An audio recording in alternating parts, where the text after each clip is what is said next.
do with not always vomiting, not being in excruciating pain, not running a fever. Okay, but how fast should a healthy person be able to run? That question might not have an answer. Okay, but this does not make the question of health vacuous. It doesn't make it merely a matter of opinion or of cultural construction. The distinction between a healthy person and a dead one is about as clear and consequential as any we ever make in science.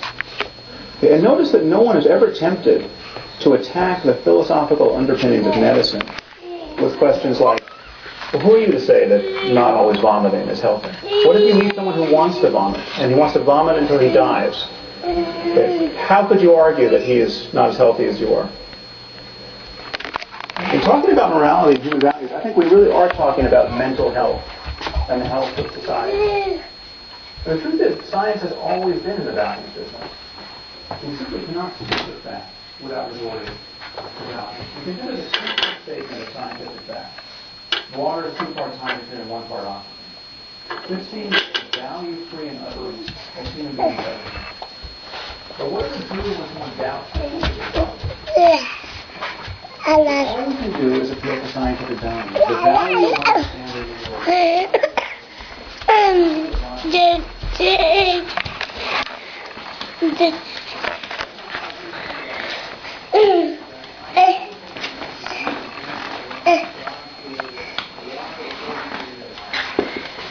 Ты кому язык показываешь, а?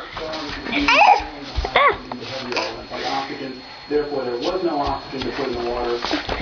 So either God created, either water had no oxygen, or God created special oxygen to put in the water. But I don't think we would do that. That would be perfectly another. What can we say?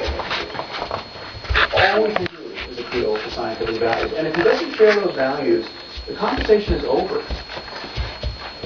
If someone doesn't value evidence, what evidence are you going to provide to prove that they should value it? If someone doesn't value logic, what logical argument could you provide to show the importance of logic? Okay, so I think this split between facts and values should look really strange to you on its face. I mean, what are we really saying when we say that science can't be applied to the most important questions in human life? Okay, we're saying that when we get our biases out of the way, when we most fully rely on clear reasoning and honest observation, when intellectual honesty is at its zenith, well then those efforts have no application whatsoever to the most important questions of human life. But that is precisely the mood you cannot be in to answer the most important questions of human life.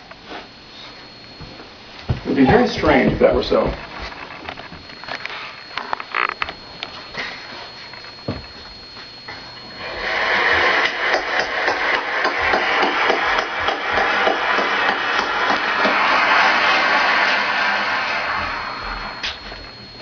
Professor Craig now has 12 minutes for rebuttal.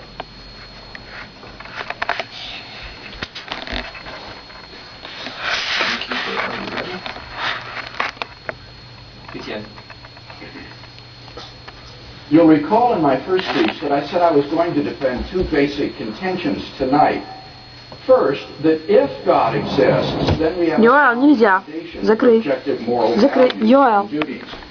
First, I explained that if God exists, then objective moral values are grounded in the character of God himself, who is essentially compassionate, fair, kind, generous, and so forth. Here, Dr. Harris нельзя. anything by way of Нельзя. Закрой. disagreement, but I do want to Закрой, мама possible сказала. confusion. He represented this by saying that if religion were not true, then words like good and evil, right and wrong would have no meaning. I'm not maintaining that. That is to confuse moral ontology with moral semantics. Moral ontology asks, what is the foundation of objective moral values and duties? Moral semantics asks, what is the meaning of moral terms? And I am not making any kind of semantical claim tonight that good means something like commanded by God. My question is moral ontology. What is the ground or the foundation of moral values and duties?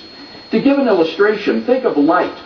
Light is a certain visible range of the electromagnetic spectrum. But obviously that isn't the meaning of the word light. People knew how to use the word light long before they discovered its physical nature. And I might also add they certainly knew the difference between light and darkness long before they understood the physics of light. Now, exactly the same way, we can know the meaning of moral terms like good and evil, right and wrong, and know the difference between good and evil without being aware that the good is grounded in God ontologically.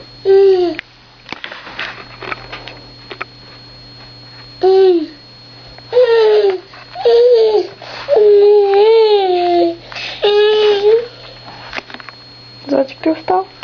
Ты втомився? Ты спать, пожалуйста.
Здрасте, мать, здрасте.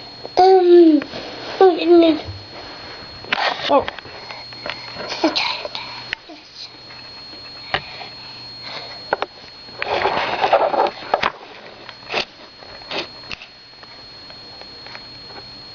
Бачиш себе? Не трогай. Не трогай, говорю.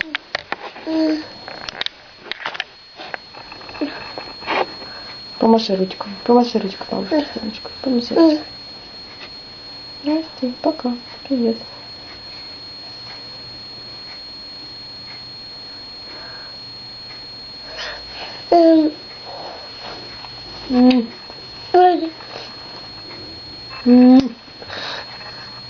Да.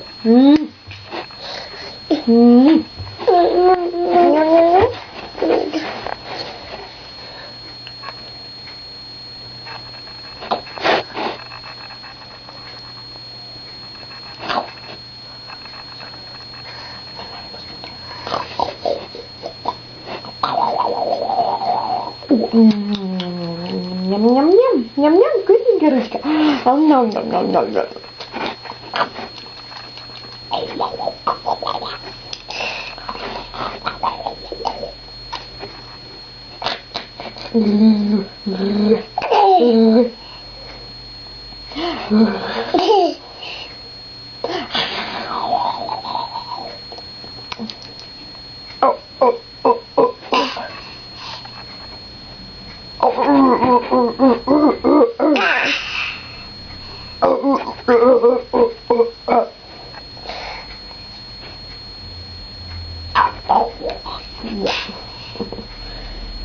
Да, да, да, да.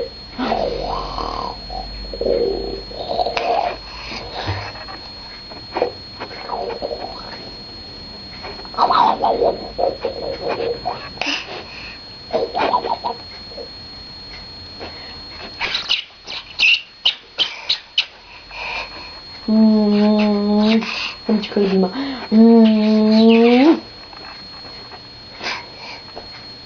Ау. Куда ты свои ручки сунешь, а?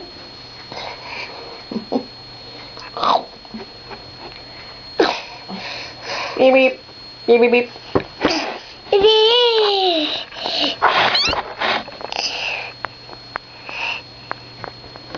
Что там? Яичек? Да, яичек, да? Что там? Ты.